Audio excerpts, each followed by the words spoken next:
Hi everyone, welcome to my new what I it in a day video. তো সকাল সকাল একটু ঝালমুড়ি মাখা করেছিলাম আর তার সঙ্গে একটা করে চপও ছিল। তারপর আমি একটু নিজের পড়াশোনা, বিজনেস এসব কাজকর্ম নিয়ে বসেছিলাম।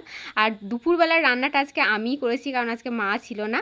আর রান্না যখন করতেই হবে তখন একটু ভালো মন্দ খাওয়াই ভালো, সেই জন্য নিজে যা পেরেছি সেরকমই একটু পোলাওটা করার চেষ্টা করেছি, বাসন্তী পোলাও। আর তার সঙ্গে চিকেন কারি করেছিলাম। আর চিকেন কারিটা তো এত ঝাল হয়েছিল যে নাক কান মুখ দিয়ে আমার একদম ধোয়া বেরিয়ে গেছিলো, মানে এত লঙ্কা দিয়েছিলাম আমি। তবে যতই ঝাল হোক আমি আর ভাই একদম চেটে পুটে পরিষ্কার করে খেয়ে নিয়েছি। তারপর একটা পার্সেল প্যাকিং করা ছিল, তো ওই জন্যই শাড়িগুলো একটু দেখে নিয়েছিলাম।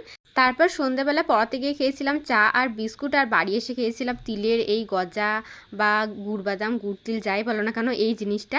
আর রাতের ডিনারে আমরা খেয়েছিলাম এই খাবারগুলো, এগুলোও মাই এনেছিল আমাদের জন্য। তো আমাদের তো দুবেলায় পোলাও খাওয়া হয়ে গেল, পোলাও আর চিকেন কষা। আর সঙ্গে এক্সট্রা ছিল এই মিষ্টিটা। এই মিষ্টিটা এত ভালো খেতে, কি বলবো তোমাদের, জাস্ট দারুণ মিষ্টিটা খেতে।